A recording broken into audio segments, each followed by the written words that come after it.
ورحمة الله وبركاته. الحمد لله نحمده ونستعينه ونستغفره ونؤمن به ونتوكل عليه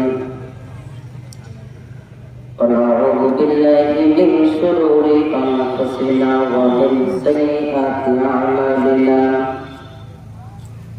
من يهده الله فلا مضل له ومن يضلله فلا هادي له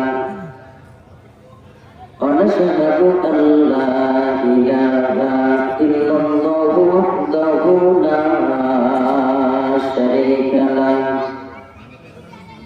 ونشهد أن سيدنا ومولانا محمدا عبده ورسوله الذي أرسله بالحق بشيرا ونذيرا وداعيا إلى الله بإذنه وسراجا منيرا فقد قال الله تبارك وتعالى في كلامه المجيد وفي الفرقان الحميد أما بعد فأعوذ بالله من الشيطان الرجيم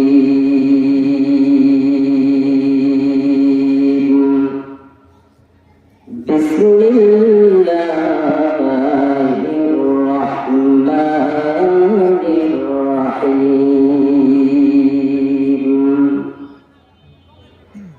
وإذ ابتلى إبراهيم ربه بكلمات فأتمهن قال إني جاعلك للناس إماما قال ومن ذريتي قال ينال عهد الظالمين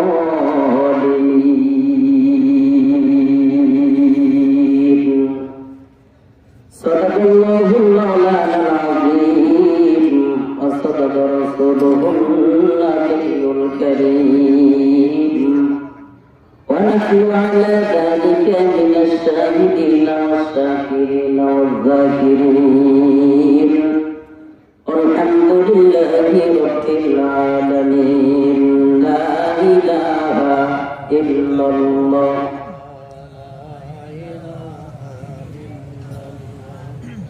سبحان الله الحمد لله لا إله إلا الله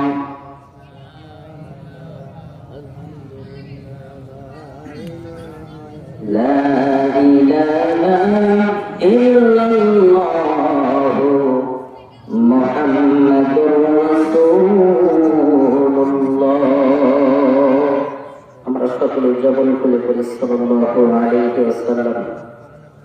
আলহামদুলিল্লাহ, আপনারা সকলে ভালো আছেন? ভালো আছেন? অসুস্থ নাই তো? হ্যাঁ, আলহামদুলিল্লাহ। সকল প্রশংসা সেই মহান রব্বুল আলামিনের, যে মহান রব্বুল আলামিন আমাদেরকে এই মহল্লাতে অনেক লোক রয়েছেন যাদের ভিতরকে ছাঁটাই বাছাই করে এই মাহফিলে এসে বসার তৌফিক দান করেছেন এবং কোরআনের দু চারটা কথা শোনার যে তৌফিক মহান আল্লাহ আমাদেরকে দিয়েছেন সেই রবের প্রতি শুকরিয়া আদায় করছি আলহামদুলিল্লাহ। আপনারা খুশি নেই কি বলেন? আলহামদুলিল্লাহ আওয়াজটা জোরে হলে খুশি হয় কি বলে? কি খুশি হয়? আলহামদুলিল্লাহ কুল্লি হাল, সকল ক্ষেত্রে প্রশংসা হবে কার? জমিন কার? জমিনে প্রশংসা হবে কার? ভয় আছে? আর ভয় নেই, ইনশাআল্লাহ, ঠিক কিনা? যাই হোক, আজকে সোনাপুর মধুপুরা জামা মসজিদের উন্নতি দলকে তাফসীরুল কোরআন মাহফিলের সভাপতি সাহেব আমার শ্রদ্ধেয় স্যার, ওনার কাছে আমি লেখাপড়া করেছি। আজকে উনি সভাপতি আসনে আসন গ্রহণ করেছেন, আমরা একটা খুশি লাগে যায়। আওয়াজ দিয়ে বলেন, আমরা চাই এমন লোক আমাদের পাশে সর্বদা থাকুক, ঠিক কিনা? দয়া করি অফারনা এলাকার বিক্রয় আলহাজ মোহাম্মদ মোশাররফ হোসেন, অবসরপ্রাপ্ত শিক্ষক, নাজির কোরআন সিনিয়র মাদ্রাসা। প্রধান বক্তা আলহাজ হযরত মাওলানা হাবিবুর রহমান কুষ্টিয়া। দ্বিতীয় বক্তা আছেন আপনাদের সুপরিচিত কুমারখালীর মুফতি সাহেব আব্দুল জলিল। যেটার নাকি বলেন, ওনাকে ছাড়া মাহফিল হয় না, ঠিক কিনা? এলাকার মাহফিল ছাড়া ওনাকে ছাড়া হয় মাহফিল হলে উনি থাকবেন ইনশাআল্লাহ। যাই হোক, আমরা তাকে পেয়েছি ইনশাআল্লাহ। উনি আসছেন, প্রধান বক্তা আসছেন, মসজিদে আমি দেখা করে আসলাম। নিরাশ হওয়ার কিছু নেই, বক্তারা সব উপস্থিত হয়ে গেছে। একের পর এক আসবে, প্রধান কিছু আলোচনা শুনলে আপনারা শুনবেন। প্রধান অতিথি হিসেবে আগমন করবেন জনাব আলহাজ আনোয়ারুল ইসলাম আনোয়ার। সবার জন্য দোয়া করবে, আপনার এলাকা জিক্র, কারণ একে একে দোয়া করতে গেলে সময় শেষ হয়ে যাবে। আল্লাহ যেন এদের আয়াতের তৈরিবা দারাজ করবেন, মামিন বলেন। ইসলামের কাজে যারা সময় বেশি বেশি দান করতে পারে, সে তৌফিক যেন আল্লাহ রাব্বুল আলামিনকে দান করবেন, মামিন বলেন। এর চেয়ে বড় দোয়া আমি জানি না। আর মৃত্যুর পরে যেন আল্লাহ জান্নাত দিয়ে দেয়। আমি তো টাকা দিয়ে সব দোয়া কিনতে পাওয়া যায়, বলেন ভাই। কলিজা থেকে দোয়া আসে, ঠিক কিনা? আপনার ব্যবহার থেকে কলিজা থেকে দোয়া আসবে, দোয়া টাকা দিয়ে হয় না। আজকের মাহফিলে যে মহান রব্বুল আলামিন আমাদেরকে বসার তৌফিক দান করেছেন, এই মহান রব্বুল আলামিন আমাদেরকে কিছু দায়িত্ব দিয়েছেন। একটু ভালো করে খেয়াল করবেন, কারণ আমি আলোচনা করি একটু কাটাকাটি, জানেন আপনারা যারা আমার আলোচনা শুনছেন। পয়েন্টগুলো মনে রাখবেন। মহান আল্লাহ রাব্বুল আলামিন আমাদেরকে দায়িত্ব দিয়েছেন। কি দায়িত্বটা? শুধু মানুষ? আল্লাহ বলছে, ওয়া খালাকতুল জিন্না ওয়াল ইনসা ইল্লা লিয়াবুদুন। একটা করে নেই, অনেকে জানি আমরা, মানি না। আল্লাহ বলছে, আমি মানুষ এবং জিনকে সৃষ্টি করেছি শুধুমাত্র আল্লাহর গোলামি করার জন্য, ইবাদত করার জন্য, ঠিক কিনা? এটাই দায়িত্ব। আল্লাহ বলছেন, দেখেন সূরা বাকারা, ওয়াইয ক্বালা রাব্বুকা লিল মালাইকাতি ইন্নী জাইলুন ফিল আরদি খলিফা। আল্লাহ বলছে, আমি এই দুনিয়াতে মানুষকে সৃষ্টি করেছি খলিফা হিসাবে। খলিফা শব্দের অর্থ হলো প্রতিনিধি। এই ধরেন, এই ধরেন আজকে আমাদের এখানে প্রধান অতিথি ধরেন আসলো না, ওনার প্রতিনিধি হিসেবে একজন পাঠিয়ে দেবে।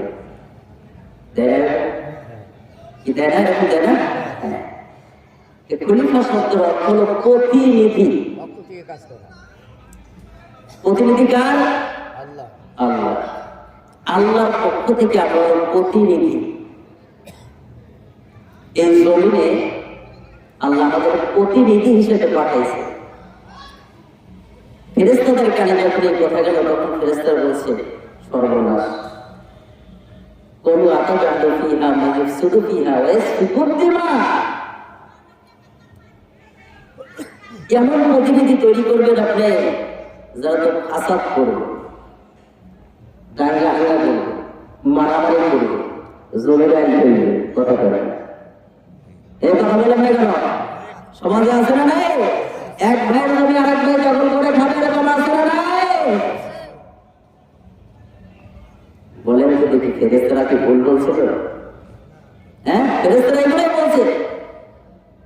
যারা ফাসাদ করবে, ওরা মারামারি করবে, কতটা আমরাই তো আছি ইবাদত করার জন্য, সুবহানাল্লাহ বলার জন্য, আলহামদুলিল্লাহ বলার জন্য, আল্লাহু আকবার বলার জন্য। এগুলা করার জন্য তো আমরা তো আছি। কেন আবার প্রতিনিধি বানাতে হবে? আল্লাহ বলছে ফেরেশতারা, আমি যা জানি তোমরা তা জানো। কয়টা লাগবে? আল্লাহ বলছে আমি যা জানি তোমরা তা জানো। অবশ্যই তার খলিফা দিয়ে আল্লাহ কিছু কাজ দুনিয়াতে করাই দিতে চায়। কথা বলেন না কেন? আল্লাহ রাব্বুল আলামিন খলিফার দ্বারা এই দুনিয়াতে কিছু কাজ করাই দিতে চায়। নসেত আল্লাহ বলতো না আমি যা জানি তোমরা তা জানো না। তাহলে ফেরেশতারা যে কথাগুলো বলছে আমরা দুনিয়াতে অলরেডি সেগুলো করি না, মারামারি করি না, গন্ডগোল করি না, ফাসাদ সৃষ্টি করি না। তাহলে আল্লাহ কেন বললো আমি যা জানি তোমরা তা জানো না? অবশ্যই এই খলিফা থেকে খলিফার দ্বারা দুনিয়াতে আল্লাহ কিছু কাজ করাই নিতে চায়। বলেন তো দেখি সেই কাজটা কি? বলেন জানে? আল্লাহ বলছে দুনিয়া এটা আমার, জায়গাটা জমিনটা আসমানটা। বলেন তো দেখি আসমানের জমিন একটা না কয়েকগুলা? বলেন। আল্লাহ রাব্বুল আলামিন বলেছে আলাম তারা কাইফা খালাকাল্লাহু সাবআ সামাওয়াতি তিবাকা। আল্লাহু আকবার বলেন। আল্লাহ বলছে আমি আসমান এবং জমিন 6 দিনে সাবাতুন মানে 6, সিত্তাতুন মানে 7। আল্লাহ বলছে এখানে আমি 6 দিনে 7 তলা আসমান জমিন বানাইছি। সুবহানাল্লাহ। আমার মুখের কথা না করার কথা। আমার বলে একটু ভাঙে গেছে ভাই, একটু মাহফিলে গেছিলাম, ওইখানে এত জুলুম প্রেশার দিয়েছে আমার, বুঝছে বলা ভাঙে গেছে। মাইকও তোমার একটা শুনলেন না, বাড়ির মাহফিল আমার কালেকশন করেছে, বুঝতে পারছেন? বলা একটু ভেঙে গেছে, যাই একটু ভাঙায় বলে আলোচনা করতেছি, শুনতে দেখি গ্রামে ছেলে হিসেবে একটু তো মাফ করাই যায় নাকি বলেন? আল্লাহ বলছেন আমি আসমান এবং জমিন 6 দিনে 7 তলা বিশিষ্ট আসমান জমিন বানাইছি। আর এই আসমান জমিনের ভিতরে যা কিছু আছে এই সব কিছু কার হাতে আছে বলেন? আল্লাহ বলছে সূরা কিতাবা রাকাল্লাযী বিয়াদিহিল মুলক ওয়া হুয়া আলা কুল্লি শাইইন কাদির। আল্লাহু আকবার। আল্লাহ বলছে আমার হাতের ইয়াদুন শব্দ হাত দিয়া দিঘিল ইয়াদুন এখানে আল্লাহ ব্যবহার করেছেন। আল্লাহ বলছে ইয়াদুন শব্দ হাত এখানে বুঝাইছেন। এখন বলেন তো দেখি আল্লাহর হাত আমাদের মতো না আল্লাহর মতো? বোঝেন আমার কথা? আল্লাহর হাত আল্লাহর মতো আমাদের মতো হতে পারবে না। তার হাত কেমন সেটা সেই ভালো জানে। কথা বলেন। আল্লাহ বলছে এখানে সকল কিছুর ক্ষমতা আমার হাতে। আল্লাহ বলে আমি কারের ক্ষমতা দিয়ে আবার কারে কেড়ে নেই। কথা বল না কেন? বিগত বছর দেখা যায় এমন ভাবে বইছিল সুপার বোর্ডের আটা সিয়ার ছাড়বে না। আল্লাহ ছাড়াইছে কিনা? জুলুম করলে সে পতন হবে অনিবার্য। কোরআনের কথা, আমার কথা না। যে আয়াতটা তেলাওয়াত করছি সেই আয়াতের ভিতরে আছে, ওই আয়াতে পড়ে যাব। আগে একটু গোছাইনি, কথা বল না কেন? আল্লাহ বলছে সকল ক্ষমতা আমার হাতে। এরপরে সূরা ফাতিহার প্রথম নম্বর আয়াতে আল্লাহ রাব্বুল আলামিন বলছে আলহামদুলিল্লাহি রাব্বিল আলামিন। আল্লাহু আকবার বলেন। আল্লাহ বলছে আলহামদুলিল্লাহি রাব্বিল আলামিন, সকল প্রশংসা সেই মহান আল্লাহ রাব্বুল আলামিনের। কোন দরজার যিনি বলো আল আমিন, আলামিন শব্দ থেকে খেয়াল করে এখন আল্লাহ রাব্বুল আলামিন এখানে বলেছে আলামিন। আলহামদুলিল্লাহি রাব্বিল আলামিন হলো বহুবচন, আলম একবচন। আল্লাহ এখানে বহুবচন শব্দ ব্যবহার কেন করলো? সকল প্রশংসা সেই মহান রব্বুল আলামিনের। যে মহান রব্বুল আলামিন, তাহলে তো এককভাবে একটা শব্দ ব্যবহার করার কথা ছিল, বহুবচন কেন ব্যবহার করলো? আল্লাহ কেন বুঝাইতে চায় এরকম আসমান শুধু আল্লাহ একটা বানাই নাই, এরকম আসমান আমি 7টা বানাইছি। এই 7টার ভিতরে যা কিছু আছে সব কিছু আল্লাহর প্রশংসা করবে। কার প্রশংসা করবে? এই প্রথম আসমানের পেটের ভিতরে আমরা পৃথিবী নামক গ্রহ আছে, চন্দ্র আছে, গ্যালাক্সি আছে, গ্যালাক্সি গুচ্ছ আছে, সব প্রথম আসমানের পেটের ভিতরে। সুবহানাল্লাহ বলেন। তাহলে দ্বিতীয় আসমান আছে, তৃতীয় আসমান আছে, চতুর্থ আসমান আছে। আল্লাহ বুঝাইতে চাই যত আসমান আমি সৃষ্টি করেছি, আসমানের ভিতরে কোনো না কোনো কিছু আমি আল্লাহ সৃষ্টি করেছি। যেমন এই প্রথম আসমানের পেটের ভিতরে যদি এত কিছু বিজ্ঞানীরা গবেষণা করে বের করতে পারে, তাহলে দ্বিতীয় আসমান আসলে নাই। এরকম প্রত্যেকটা আসমানে মহান আল্লাহ রাব্বুল আলামিন সৃষ্টি করে রাখছে। আল্লাহ বলে সকল কিছু আমার প্রশংসা করে। সূরা মুলকে আল্লাহ বলছে এই সব জায়গায় যেহেতু আমার জায়গা, দুনিয়া আমার, জমিন আমার, তত আমি ফেরেশতাদের বলছি যে ওরা আমার জমিনে আমার দিন কায়েম করবে। এটা আল্লাহ বুঝাইতে চায়। খলিফার দায়িত্ব এক নম্বর, প্রথম দায়িত্বই হলো আল্লাহর জমিন, আল্লাহর জমিনে আল্লাহর দিন প্রতিষ্ঠা করা। এটা হলো এক নম্বর কাজ। ঠিক ঠিক নাই কেন ভাই? আমি কি কথা কি আমার কথা বলতেছি না কোরআনের কথা বলতেছি? আমার আলোচনা এরকম ভাই, আয়াত বলবো, অর্থ করবো, আপনারা বুঝবেন। কষ্ট হয়, কষ্ট হয়, কষ্ট করে দিন। গ্রামের ছেলে হিসেবে মাফ করে দিন। মহান আল্লাহ রাব্বুল আলামিন বুঝাইতে চাইছে জমিনটা কার? কথা বলা, জমিনটা আল্লাহর। জমিনে আইন চলবে মানুষের না আল্লাহর। ক্লিয়ার নাকি বলো? অর্থাৎ এই জমিন থেকে আল্লাহর প্রশংসা করবেন, কোনো ভয় আছে নেই? কোনো ভয়? একটু সমস্যা জবানটা করে আরেকবার বলছি আলহামদুলিল্লাহ। দরুদ সালাম বর্ষিত সেই মানবতার মুক্তির দূত যে নবীর মতো বন্ধু পাওয়া যাবে, পাওয়া যাবে, বিশ্বাসী পাওয়া যাবে। গ্রামে খুব একটা ভালো মানুষ, ওনার কাছে কিছু টাকা দিয়ে আসলে পরবর্তী টাকা চাইলে দুদিন পরে নেয়। ঠিক কিনা? বিশ্বাস করে আপনারা রাখছিলেন আমার নয়, কিন্তু গেলে পরে কয়েকদিন পরে নেয় ভাই আমি ভেঙে গেছি। কথা বলেন না কেন? নবীর মতো বন্ধু পাওয়া যাবে না, আমানত তরিকা পাওয়া যাবে না, আল্লাহ পাওয়া যাবে। সে কোন বন্ধু বলো বেশি বিশ্বস্ত, সে কোন বন্ধু বলো বেশি বিশ্বস্ত, যার কাছে মন খুলে দেওয়া যায়, তার কাছে সব কথা বলা যায়, ভাবা যায় অতি আশ্বস্ত। কারণ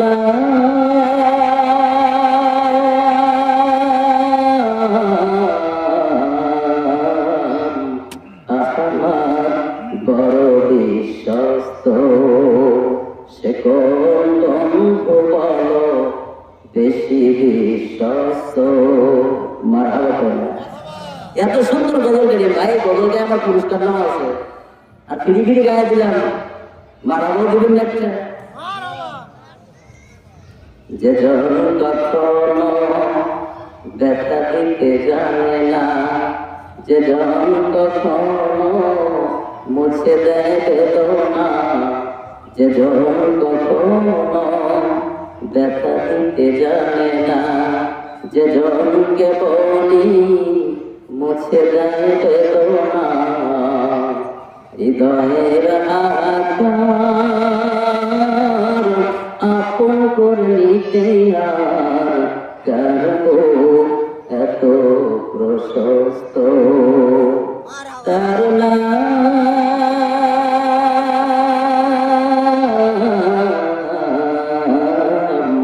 আমার বড় বিশ্বস্ত। ভালো লাগে নবীর প্রশংসায় গান গাইলে ভালো লাগে, কথা বলেন না কেন? কিন্তু ভালো লাগার জিনিসগুলো এখন মানুষের কাছে ভালো লাগা হয়ে গেছে। মানুষ এখন মাহফিলে বসতে যায় না, এখানে ডিজে পার্টি দিলে জায়গা হতো না, কথা কম লাগে না। টিকিট কেটে সিরিয়াল তো বাপ বেটা, কথা বলে ফ্রি মান্না, তারপরে খিচুড়ির ব্যবস্থা আছে, এরপরে লোক আসে না, কারণ ভালো কাজের মানুষ আর যাইতে চায় না, কথা বলেন না কেন? মুসলমান মনে আল্লাহ গোলাম, এর জন্য বলছেন আমি পৃথিবীতে খলিফা প্রেরণ করেছি আমার দিন প্রতিষ্ঠা করার জন্য। যদি আমার দিন জমিনে প্রতিষ্ঠিত হয়ে যায় তাহলে কোনোদিন মানুষকে ঠকাবে না, কথা বলেন না কেন? আল্লাহর কোরআন দিয়ে যদি জমিন চলে মানুষকে ঠকাইতে পারবে? সম্ভব? বিচার হবে তখন কোরআন দিয়ে ফয়সালা হবে। আল্লাহ রাব্বুল আলামিন এর জন্য বলছে ইউখাদিউনাল্লাহ, সূরা বাকারার ভিতরে ইউখাদিউনাল্লাহ, আমি আল্লাহকে ধোঁকা দিতে চাই। কত বড় কথা দেখছেন এটা? বান্দা হয় জীবনে আল্লাহকে ধোঁকা দেওয়া সম্ভব? এ সম্ভব? কিন্তু আল্লাহ সূরা বাকারার ভিতরে বলছে ইউখাদিউনাল্লাহ, ওরা আমি আল্লাহকে ধোঁকা দিতে চাই। ওয়াল্লাযীনা আমানু, যারা ঈমানদার মুত্তাকিয়াদেরকে ধোঁকা দেয়। ওটা আয়াত বাড়াইলে মনে রাখতো, হ্যাঁ সূরা বাকারা খুলে দেখেন, যারা ঈমানদার তাদেরকে ধোঁকা দেয়, বোকা বানায় নেতা হয়, কথা বলেন না কেন?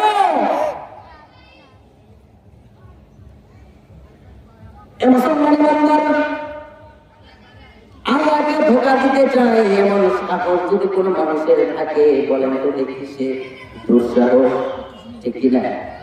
হ্যাঁ, আল্লাহ বলছে এখানে আমি আল্লাহকে ধোঁকা দিতে চাই। যারা মুত্তাকিন আছে এদেরকে ধোঁকা দেওয়া কোনো ব্যাপারই না, কথা বলেন না কেন? যেই ব্যক্তি আল্লাহকে ধোঁকা দিতে চায় সেই ব্যক্তি মানুষকে ধোঁকা দেওয়া কোনো ব্যাপারই না, ওটা কথা বলেন। এর জন্য উল্টা পাল্টা কথা বলেন। এর জন্য দেখা যায় দিনে 5 ওয়াক্ত নামাজের জায়গায় যদি 10 ওয়াক্ত করা লাগে পড়বে আগে, পরে আর পরে না, কথা কম না কেন? আর কার্য সিদ্ধি হয়ে যাওয়ার পরে, আর কাজটা হাসিল হয়ে যাওয়ার পরে তার লাস্টে দেখা যায় যে পদা দেয় এই পদা খেলাফ আগেও নিজে করে, হয় না? এরকম লোক আছে না নাই? এ সমাজে আছে না এরকম লোক?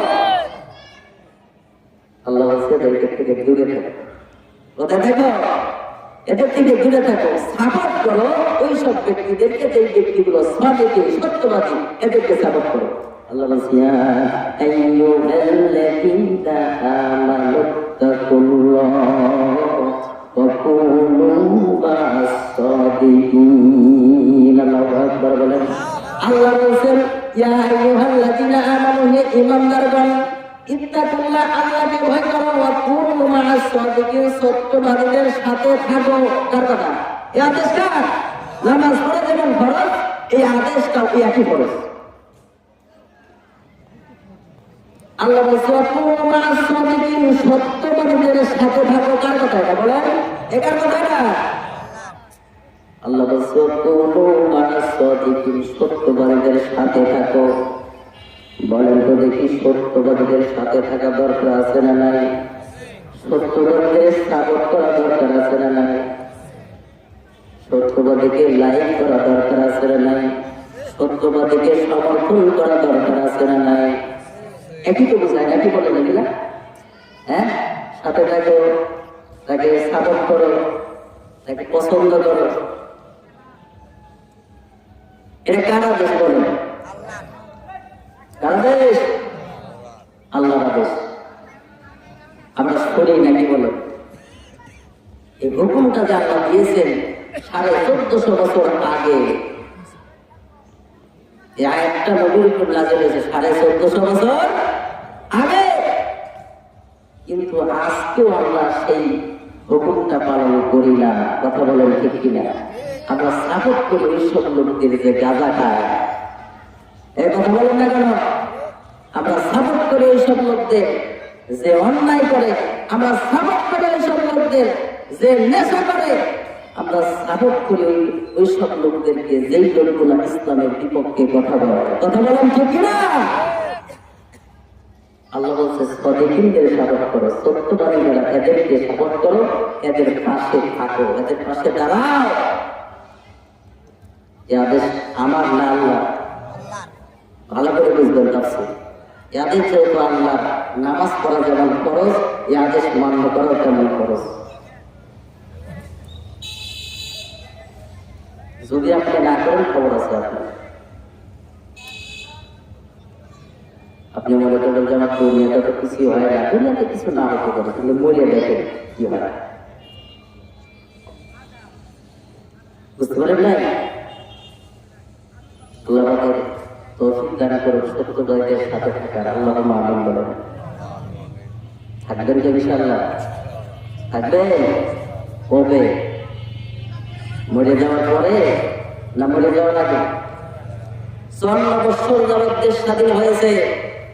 আমরা যদি সত্যবাদীকে সাপোর্ট করতাম, দুনিয়ার মানুষের, মজলুম মানুষের এই মজলুমাই জুলুম নির্যাতন এগুলো থাকতো না। কথা বলেন ঠিক কিনা? চিন্তাই চলে যেত, রাহাজানে চলে যেত। কিন্তু আজকে আমরা তাদের সাপোর্ট করি নাই বিধায় আমাদের ঘাড়ের উপরে সেই চেপে বসেছে। কথা বলেন ভাই, আমার কথা না ভাই। কোরআন ফলো করেন। আপনি মুসলিম, আপনাকে ফলো করতে হবে কোরআন, আপনার জিন্দেগি করতে হবে কোরআন দিয়ে, ঠিক কিনা?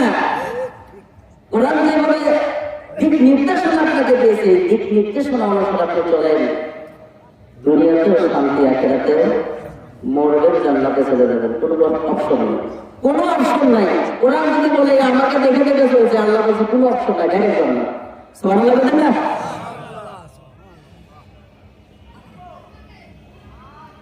এখন বলেন যদি আপনি জিন্দেগি কি দিয়ে করবেন সেটা আপনার ব্যক্তিগত ব্যাপার। আপনি যতই চিন্তায় শুনবেন না তো, আপনার জিন্দেগি যদি কোরআন দিয়ে করেন, তাহলে মরার সঙ্গে সঙ্গে আল্লাহ রাব্বুল আলামিন যে জান্নাতকে তৈরি করে রাখছেন, সেই জান্নাত আল্লাহকে আপনাকে দিয়ে দেবে। এই দুনিয়াতে ভালো কাজ করি আমরা কিসের আশায় বলেন তো দেখি? কথা বল না কেন? কিসের আশায়? হ্যাঁ, তালে মাতাল জাতের মাতালের তালে ঠিকেছে। আমরা দুনিয়াতে সব ভালো কাজ করি একটাই আশা, যে মরবো, জান্নাতে যাবো, ঠিক কিনা? আর একটা জিনিস কেন করেন নাই? কোরআন দিয়ে জীবন করেন। কোরআনকে জীবনটা ধরেন না কেন? কোরআন যে দিক নির্দেশনা দিয়েছে, দিক নির্দেশনাগুলো একটু মানে। আপনি তো মুসলিম, আপনার জন্য মানা খরচ। এই দিক নির্দেশনা আপনি মেনে মনে দেখবেন যে কোনো কিছু দেখা লাগবে না, ডাইরেক্ট জান্নাতে চলে যাবে।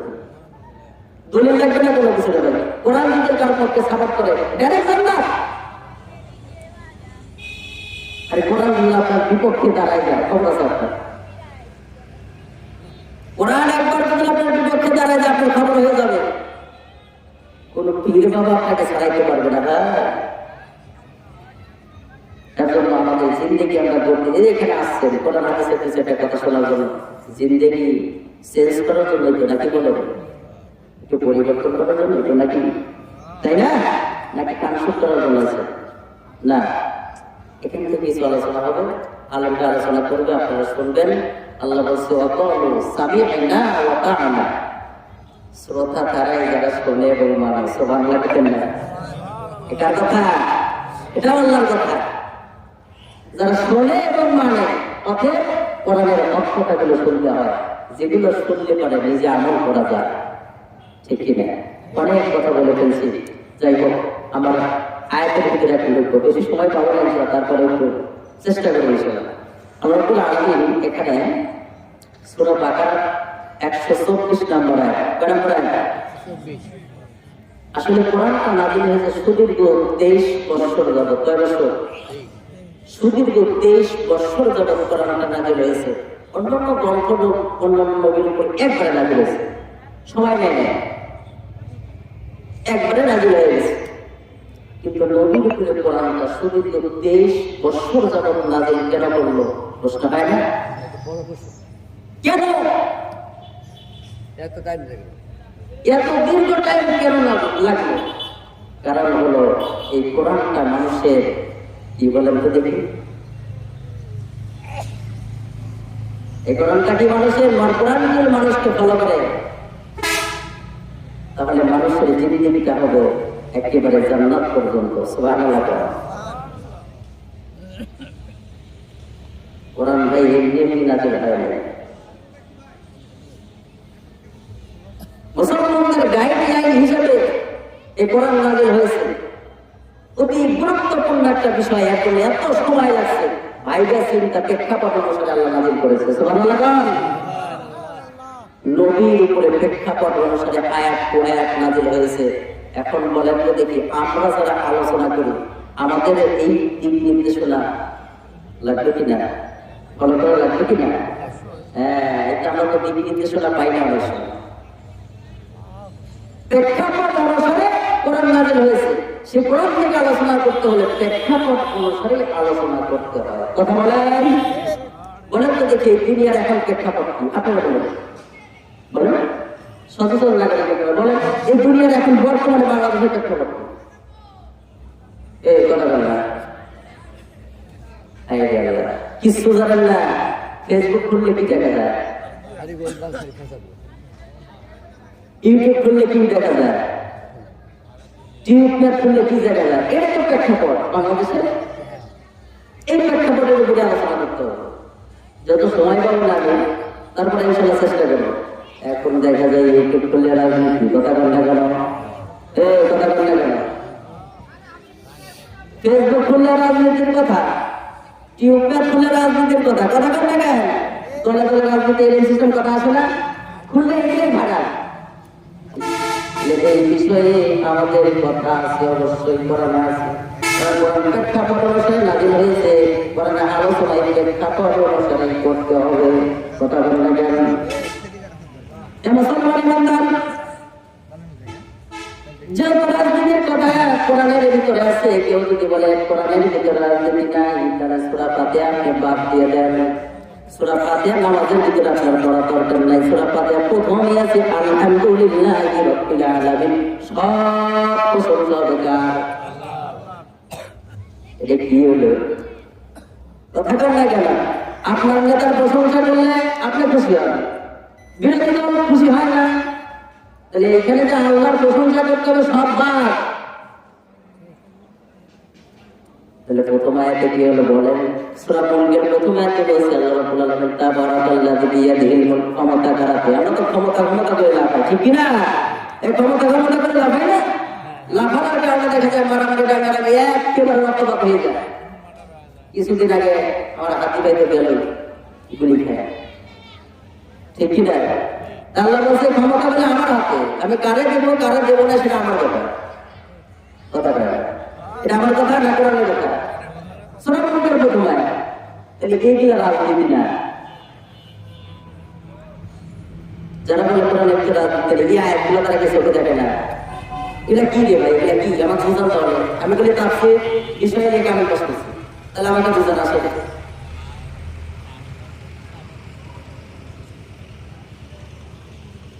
মুসলমান ইমানদার বলেন যে তোমাকে আমি 54 বছর যাবত আমরা নেতা নির্বাচন করেছি, কিন্তু কোনো ফল পাই নাই।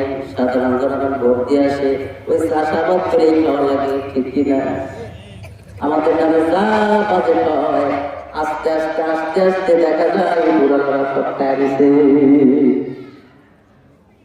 ঠিক কিনা? এগুলা সত্য কথা না মিথ্যা কথা? এই কথাটা শেখ হাসিনা যখন ক্ষমতায় ছিল, আমাদের জনগণের নামে যদি 5 কোটি টাকা বাজে দিত, এই জনগণের মাঝে আস্তে আস্তে 5 টাকা হয়ে যায়। এই স্বীকার করে দেখেন, ঠিক কিনা? একটা এর কারণ হলো আমরাই, এর কারণ হলো নেতা নির্বাচন করেছি কোরআন থুইয়া, কি দিয়া? কোরআনের দিক নির্দেশনা অনুসারে আমরা নেতা নির্বাচন করতে পারি না। এই 54 বছর যাবত এর জন্য আমাদের প্ল্যানে টানতে হয়েছে। কথা কোরআন বলছে নেতা নির্বাচন করবা সত্যবাদী দেখে, কি দেখে? যাদের কথা এবং তাদের সাথে মিল আছে তাদেরকে সত্যবাদী বলা হয়। কথা কন নির্বাচন আগে বলে যে আমি 5 টাকা কেজি চাউল খাবো, দিবেই, এটাকে সত্য কথা। ক্ষমতা পাওয়ার পরে দেখা যায় টাকা দিয়ে কাট দেয় না, এরকম ভাবে চলবে না। এদেরকে সত্যবাদী বলে না। 54 বছর যাবত আমরা মিস্টেক করছি বিধায় আজকে আমাদেরকে বলে হয়ে গেছে আগামীতে যদি আপনি কোরআন দিয়ে নেতা নির্বাচন করতে পারেন, ওই নেতা কোনোদিন জনগণের হক মেরে খাবে না। আমি কোন গ্রুপের নাম ধরবো না, সত্যবাদী দিয়ে তাকে ভোট দেন, তাকে সাপোর্ট করবেন। কার কথা? এই কথা বলেন, কার কথা এটা? সে হতে পারে বিএনপি, সে হতে পারে জামাত, সে হতে পারে আওয়ামী লীগ, সে হতে পারে জাতীয় পার্টি। কথা বল না কেন? কোন দলের পক্ষে কথা বললে গেলে বসে যায়, আমি দল করি আল্লাহ। কার কথা? আমি আল্লাহর দল করি। আমি আল্লাহকে ভয় করি এবং আল্লাহর দল। হিজবুল্লাহ, হিজবুল শয়তান, দুনিয়াতে দুটো পারা। আমরা দল করবো আল্লাহ, শয়তানের করা পাবে। কথা ক্লিয়ার? বলছে আল্লাহ এখানে যে নেতা নির্বাচন করো সত্যবাদী। সত্যবাদীর সংজ্ঞা তো বলতে গেলে অনেক সময় লাগবে। 1 নম্বর সংজ্ঞা পাবেন সূরা বাকারা 177 নম্বর আয়াত। বিশাল বড় সংজ্ঞা ওখানে আছে, আমি বলতে গেলে সময় পাবো না। আমাদের সময় শেষের দিকে, তার মানে আমার এই টাইমটা তো বেশি টাইম শেষ, এবং আশারও বলতে হবে, ওদিকে যাওয়া যাবে না। 2 নম্বর সংজ্ঞা পাবেন সূরা হুজুরাত 15 নম্বর আয়াত। আমি বলে দিচ্ছি আয়াতগুলো, আপনারা সার্চ দিয়ে দেখে নেবেন। আয়াত এখন বলার সময় আমার নেই। 2 নম্বর সত্যবাদীর সংজ্ঞা পাবেন সূরা হুজুরাত 15 নম্বর আয়াত। বিশেষ করে সার্চ দিয়ে দেখেন, এগুলো হলো সত্যবাদীর সংজ্ঞা। ওদেরকে সত্যবাদী বলা হয়। ওদেরকে দেখে দেখে আপনারা তাকে কি করতে হবে? হ্যাঁ, কথা ক্লিয়ার? 2 নম্বর, যে নেতা আল্লাহ এবং আল্লাহ রসুলকে মানে না, তারে নেতা বানানো যাবে। কথা বুঝতে পারছেন? আল্লাহ বলছে, ইয়া আইয়ুহাল্লাযীনা আমানু আতিউল্লাহা ওয়া আতিউর রাসূল ওয়া উলিল আমরি মিনকুম। একটা ভালো করে বলবেন, একটু ভালো করে শুনবেন। আল্লাহ বলছে, হে ঈমানদারগণ, আতিউল্লাহ, আল্লাহর আনুগত্য করো, ওয়া আতিউর রাসূল, রাসূলের আনুগত্য করো, ওয়া উলিল আমরি মিনকুম, তোমাদের ভিতরে যারা নেতা আমর উলিল, তোমার নেতা এক কথায় বোঝাইছে তোমাদের ভিতরে যারা নেতা, এদের আনুগত্য করো। কার কথা? আর বলা যাবে না, কিন্তু এখানে একটু আপনার শিক্ষা নিতে হবে।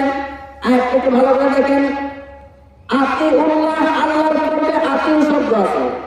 আতিউ শব্দের অর্থ আনুগত্য করো, এর মানে হলো আমরের সিগা ফরজ। আতিউর রাসূল, রাসূলের পূর্বে আতিউ আছে, তবে বাধ্যতামূলক। আপনি যদি মাজা পারেন নামা লাগে, তাহলে মানতেই বাধ্যতামূলক। আল্লাহর আনুগত্য করা এটা বাধ্যতামূলক, রাসূলের আনুগত্য করা এটা বাধ্যতা, মানতেই হবে, মানতেই লাগবে। কিন্তু 3 নম্বর শব্দটা এখানে আল্লাহ রাব্বুল আলামিন বলছে, ওয়া উলিল আমরি মিনকুম, এই উলিল আমরের পূর্বে কিন্তু আতিউ শব্দ আল্লাহ লাগায় নাই। খেয়াল করছেন আপনারা? শব্দের দিক খেয়াল করে দেখেন। এই উলিল আমরের পূর্বে আল্লাহ রাব্বুল আলামিন কিন্তু আতিউ শব্দ লাগায় নাই। যদি উলিল আমরের পূর্বে আতিউ শব্দ আল্লাহ লাগাই দিত, তাহলে নেতা যদি চোর হইতো, ওই নেতা যদি গুন্ডা হইতো, ওই নেতা যদি জিনাখোর হইতো, ওরা আনুগত্য করা সবার জন্য করা যাইত। কথা বলেন ঠিক কিনা? কিন্তু যেখানে আতিউ শব্দ নেই, আমরা এখানে আতিউ শব্দ বাদ দিয়ে বুঝাইতে চাই যে নেতা আল্লাহ এবং আল্লাহ রসুলকে মানে, যে নেতা আল্লাহ এবং আল্লাহ রসুলকে মানে, ওই নেতার অনুসরণ করবা, ওই নেতাকে সাপোর্ট করবা। যে নেতা আল্লাহ এবং আল্লাহ রসুলকে মানে না, ওই নেতাকে তোমরা মানবা না। কার কথা? কার কথা? বলেন তো দেখি। এখন আল্লাহ এবং আল্লাহ রসুলকে যে লোকটা মানে, সে হলো নেতা হওয়ার 1 নম্বর যোগ্যতাশীল ব্যক্তি। কথা কেমন? নেতার আদেশ যেহেতু মানতে হবে, অথবা আল্লাহ এবং আল্লাহ রসুলকে যে অনুসরণ করবে, মানবে, সে হবে নেতা হওয়ার 1 নম্বর যোগ্যতাশীল ব্যক্তি। আপনি যারা নেতা বানাবেন, দেখতে হবে সে আল্লাহ এবং আল্লাহ রসুলকে মানে কিনা। যদি আর বাইরে আপনি নেতা বানান, তাহলে কিন্তু আপনার খবর আছে, 54 বছর যাবত আপনার গ্লানি টানছে, আরো কত বছর টানতে হবে? এটা হিসাব আছে নাকি? কথা কম। এর জন্য হিসাব নিকাশ করে জায়গা মতো একটি না কথা কম। আমার কথা না ভাই, আমি কোরআন দিয়ে বুঝাইতেছি, কোরআন দিয়ে আমি বুঝাইতেছি। 3 নম্বর কোয়ালিটি বলবো নাকি? বলেন। 3 নম্বর কোয়ালিটি আল্লাহ রাব্বুল আলামিন যেই আয়াতটা আমি তেলাওয়াত করেছিলাম সূরা বাকারার 124 নম্বর আয়াতে রাব্বুল আলামিন বলছেন, যারা জালেম হবে এরা নেতা হতে পারবে না। কার কথা? আমার কথা তুমি বলবো না ইনশাআল্লাহ, আল্লাহ রাব্বুল আলামিনের কথা। দেখেন আল্লাহ রাব্বুল আলামিন বলছেন যে তালা ইব্রাহিম রাব্বুহু বিকালিমাতিন ফাতাম্মাহুন্না ক্বালা ইন্নী জাইলুকা লিন-নাসি ইমামা। আল্লাহ রাব্বুল আলামিন এটা বলছেন যখন ইব্রাহিমকে কতিপয় বাক্য আমি শিক্ষা দিয়েছিলাম, ইব্রাহিম আলাইহিস সালাম ওই বাক্যগুলো সঠিকভাবে বলেছিল। এরপর আল্লাহ বলছেন ক্বালা ইন্নী জাইলুকা লিন-নাসি ইমামা, আমি ইব্রাহিমকে এই জাতির জন্য নেতা বানাই দিলাম। সুবহানাল্লাহ। ইব্রাহিম আমাদের জন্য কি দরকার? এই আয়াত থেকে বললাম কি আল্লাহ ইব্রাহিমকে নেতা বানাইছে না আমরা বানাইছি? মুহাম্মদ রাব্বুল আলামিন ইব্রাহিম আলাইহিস সালামকে জাতির জন্য নেতা নির্বাচন করে দিয়েছে। আয়াতের আগে কোন অনুবাদনী করেন, এরপরে আপনাদেরকে বোঝাই। মহান আল্লাহ রাব্বুল আলামিন বলছেন ইব্রাহিমকে আমি জাতির জন্য ইমাম বানাই দিলাম, নেতা বানাই দিলাম। ইব্রাহিম আলাইহিস সালাম তখন বলছেন ক্বালা ওয়া মিন যুররিয়াতি, এই নেতা কি আমার বংশের সবাই হইতে পারবে? এরকম পরাক্রমশালী বংশগত ভাবে আমাদেরকে আল্লাহ তুমি আমাকে যেমন নেতা বানাইছো এরকম কি আমার বংশের লোকদেরকে বানাইবা নাকি? আল্লাহ বলছে ক্বালা লা ইয়ানালু আহাদিজ যালিমিন, এই অঙ্গীকার জালেমদের জন্য না। এই কোরআনের ডাইরেক্ট অনুবাদ করলাম যে ভাই আমি তাফসীরে ঢুকে নাই। আল্লাহ বলছে জালেমদের জন্য অঙ্গীকার আমার না, তার মানে জালেমরা নেতা হবে। এখন বলেন তো দেখি ইব্রাহিম আলাইহিস সালামকে যারা মিল্লাতা আবিকুম ইব্রাহিম ওয়া সাম্মাকুমুল মুসলিমিন, এটা যারা মানে যে আমাদের জাতির পিতা ইব্রাহিম তারাই শুধু নেতা হওয়ার যোগ্যতা রাখে কোরআন অনুসারে। আর যারা বলে না আমার জাতির পিতা আর একজন, তারা আগে থেকে বেশি বললাম। যারা বলে জাতির পিতা আর একজন, তারাই কোরআন থেকে আগে মাইনাস হয়ে যাবে। যারা বলে জাতির পিতা ইব্রাহিম বিশ্বাস করে এরা এই নেতা হওয়ার যোগ্যতা রাখবে, এরপরে এদের ভিতরে যারা জালেম এরা নেতা হতে পারবে। আমি কোথায় বানাইলাম? বানাইছি নাকি? এটা হলো সূরা বাকারা 24 নম্বর আয়াত খুলে দেখেন, তাফসীরে ঢুকেই নাই। তাহলে যারা জালেমেরা নেতা হওয়ার যোগ্যতা রাখে, কথা বল, যারা জালেমেরা নেতা হওয়ার যোগ্যতা রাখে না, আল্লাহ বলছে ক্বালা লা ইয়ানালু আহাদিজ যালিমিন, আল্লাহ বলছে আমার অঙ্গীকার জালেমদের জন্য না। ইব্রাহিম তোমার যেমন নেতা বানাইছি, ওই তোমার জাতি যারা থাকবে, তোমার বংশ পরাক্রমে যারা আসবে, এদের ভিতরে যারা জালেম হবে, জুলুমকারী হবে, যখন মানুষকে করবে, এরা আগের থেকেই মাইনাস হয়ে যাবে। কার কথা? কার কথা? কিন্তু আজকে আমরা দেখা যায় এই জালেমদেরকে ধরে ধরে ধরে ধরে ধরে ধরে নেতা বানায়। কথা কম। তাহলে ভাই আপনার ভাগ্যের পরিবর্তন কেমন হবে বলেন? বলেন, আপনি বলেন। আল্লাহ যেখানে নিষেধ করেছে যে জালেমরা ক্ষমতায় যাবে না, ওদের জন্য আমার অঙ্গীকার না, এই কথাটা তাদের জন্য প্রযোজ্য আমি করি নাই। তাহলে বলেন তাদেরকে যদি আপনি নেতা বানান, তাহলে দোষ কোথায়? আল্লাহ নাকি? হ্যাঁ, দোষ কার? সব নতুন লাগতেছে, এগুলো তো শরীর নাই, কোরআন না করলে তো নতুনই লাগবে। কোরআন পড়ে দেখেন ভাই কি আছে এর ভিতরে দেখেন।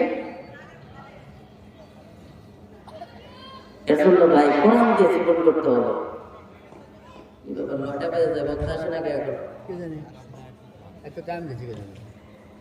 আমি যে অসুস্থ রে জিকির করি লা ইলাহা ইল্লাল্লাহ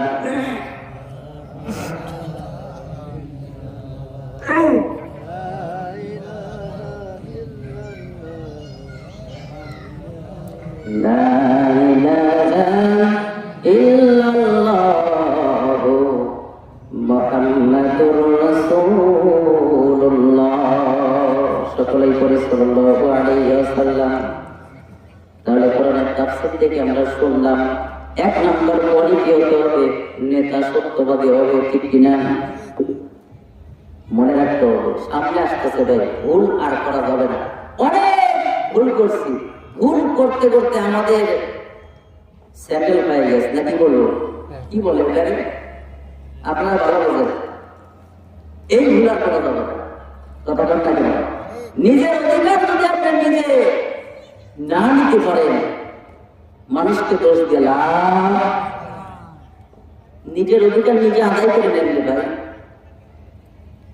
আপনি এমন লোককে সংসদে পাঠান যে লোকটা আপনার পক্ষে কথা বলবে, যে বাংলাদেশের সংসদে দাঁড়াইয়া বাংলাদেশের পক্ষে কথা বলবে, দাদা বাবুর বিপক্ষে কথা বলবে, এরকম লোকটা আপনি পাঠান। কারণ আপনি তো বাংলাদেশের নাগরিক, কথা বলেন না কেন? বাংলাদেশের মঙ্গল হবে এরকম লোক আপনি পাঠান। কিন্তু বাংলাদেশে যদি বিক্রি করে দেয় এরকম লোক যদি আপনি পাঠান, তাহলে বলেন তো বাংলাদেশের জন্য লাভ হবে না লস হবে? অনেক বড় ক্ষতি হয়ে যাবে। তাহলে আমার অধিকার তো আমারই আদায় করতে হবে। আমার নামে সরকার ঠিকই বাজেট করে, কিন্তু আমার নামে আস্তে আস্তে 500 টাকা হয়ে যায়, 5 টাকা। কারণ দায়িত্ব আমি এরকম লোকদেরকে সিয়ারে বসাইছি, যে দায়িত্ব আমার। এরকম লোকদেরকে সিয়ারে বসাইছি, কারণ আমার তো 500 টাকার ভিতরে 5 টাকার গাড়ি তো যোগ্যতা রাখি আমি। কারণ দোষ দিয়ে তো লাভ নেই, না যার দোষ আমার তো আমার। এর জন্য কোরআন দিয়া সিলেকশন করবেন, কোরআন দিয়া। কোরআন কোন কথা বলছে সেই অনুসারে আপনি নেতা নির্বাচন করেন, ইনশাআল্লাহ দেখা যাবে আগামীর বাংলাদেশ হবে সোনার বাংলাদেশ। কথা বলেন ঠিক কি? আগামীর বাংলাদেশ হবে আল্লাহর জমিন, আল্লাহর জমিনে রাজ কায়েম হবে আল্লাহ। এতে কোনো মুসলমানের মনে আঘাত লাগার কথা না, হ্যাঁ লাগার কথা। আমার তো মনে হয় না কোনো মুসলমানের অন্তরে লাগবে এই কথা বলবো, কারণ আমরা আল্লাহর গোলাম, ঠিক না? আল্লাহ আমাদেরকে বানাইছে গোলামি করার জন্য। আল্লাহর জমিন, আল্লাহর জমিনে যদি আল্লাহর দিন কায়েম হয়, মুসলমান খুশি হবে না বেজার হবে? যে মুসলমান গুলো বেজার হবে, বুঝতে হবে ও আল্লাহর সাথে মোনাজাত করতেছে। কথা বলেন ঠিক কিনা? বুঝতে হবে, কারণ আপনি তো বেজার হওয়ার কোনো অপশনই নেই। অপশন আছে? এখানে অপশন আছে? কোনো অপশনই নেই। এর জন্য চিন্তা ভাবনা করবেন ভাই, কোরআন যে কথা বলছে সেই কথা অনুসারে আপনাকে নেতা নির্বাচন করতে হবে।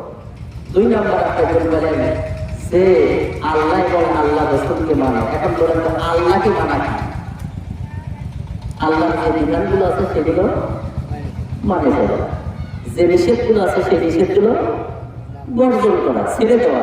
এক কথাতে ছেড়ে দিতে হবে, কোনো প্রশ্ন নাই, কোনো অপশন নাই। এখানে আল্লাহ বলছে এটা ছাড়তে হবে, ছাড়তে হবে। কথা বুঝতে পারছি? আল্লাহ বলছে এটা করা যাবে না, করা যাবে না, ওখানে কোনো প্রশ্ন করা যাবে না। যেটা আদেশ মানতে হবে, নামাজ পড়তে হবে, এটা আদেশ বাধ্যতামূলক, কোনো অপশন নাই। যে হুজুর আমার একটু রোগ হয়েছে, শীতের দিনে হুজুর করলে আমার ঠান্ডা বেশি লাগবে, কোনো অপশন নেই। নামাজ পড়তে হবে, পড়তে হবে, শেষ হিসাব। আল্লাহ যেগুলো আদেশ করেছে সেগুলো বাধ্যতামূলক মানতে হবে, যেগুলো নিষেধ করেছে বাধ্যতামূলক ভাবে ছেড়ে দিতে হবে। এর নাম হলো আল্লাহকে অনুসরণ করে, আল্লাহকে মানা। নবীকে অনুসরণ করা, নবীকে মানা মানে নবী হাদিস অনুসারে যেগুলো পাওয়া যায়, যেগুলো শরীয়ত সম্মত, সেগুলো মুসলমানের মানা। বাধ্যতামূলক ভাবে মানতে কি করে মানতে হবে না।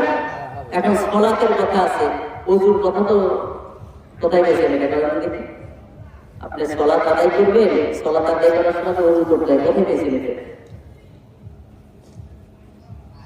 হাত ধুতে হবে, পা ধুতে হবে, মুখ দিতে হবে, কুলি করতে হবে, এগুলা সব বিস্তারিত কথায় আছে। তাহলে এটা মানা যাবে না, কি করে এটা মানতে হবে। নবীর হাদিস গুলো আপনাকে মানতে হবে। যদি আপনি নবীর হাদিস বাদ দিয়ে বলেন যে আমি হাদিস মানে না কোরআন মানে, তাহলে পরিপূর্ণ হলো না। ইসলামের শরীয়ত দুটাই লাগবে, কোরআন এবং হাদিস এই দুটার সামঞ্জস্যের মাধ্যমে, সমঝোতার মাধ্যমে শরীয়ত। লিল্লাহি তাকবীর, আল্লাহু আকবার, লিল্লাহি তাকবীর। দ্বিতীয় বক্তার আগমন, সব ঘুমাই গেছে নাকি? তাকবীর জোরে দেন। দ্বিতীয় বক্তার আগমন মাহফিলের পক্ষ থেকে নারে তাকবীর, লিল্লাহি তাকবীর। আলহামদুলিল্লাহ, অনেক বিরক্ত করে ফেলছে আপনাদেরকে, অনেক বিরক্ত করে ফেলছে। আপনারা তো অনেকে মনে করছেন যে এ ওঠে না করে, ঠিক না? আচ্ছা যাই হোক, বুঝতে তো পারছি আপনাদের কাঙ্ক্ষিত মেহমান চলে আসছে, মুফতি সাহেব হযরত মাওলানা আব্দুল জলিল আল-হোসেনি চলে আসছেন। আমি তো ভাবে বুঝাইলাম আপনাদেরকে, ইনশাআল্লাহ আমার অনেক সিনিয়র ভাই, উনি আপনাদেরকে কোরআন এবং হাদিস থেকে সুন্দরভাবে বোঝাবে ইনশাআল্লাহ। আমি এতক্ষণ যাই বলছি কোরআন এবং হাদিস থেকে যদি বলে থাকি যে সহিহ হয়, মানার চেষ্টা করবেন ইনশাআল্লাহ। আর আমার জন্য দোয়া করবেন, আপনাদের গ্রামের সন্তানের সঙ্গে দেখা হয়। যাই হোক, আমার জন্য দোয়া করবেন, আপনাদের জন্য দোয়া রাখেন। আমি আমার বক্তব্য এখানে শেষ করছি। আমি একটু অসুস্থ, দোয়া করবেন আমার জন্য। আলহামদুলিল্লাহ রাব্বিল আলামিন।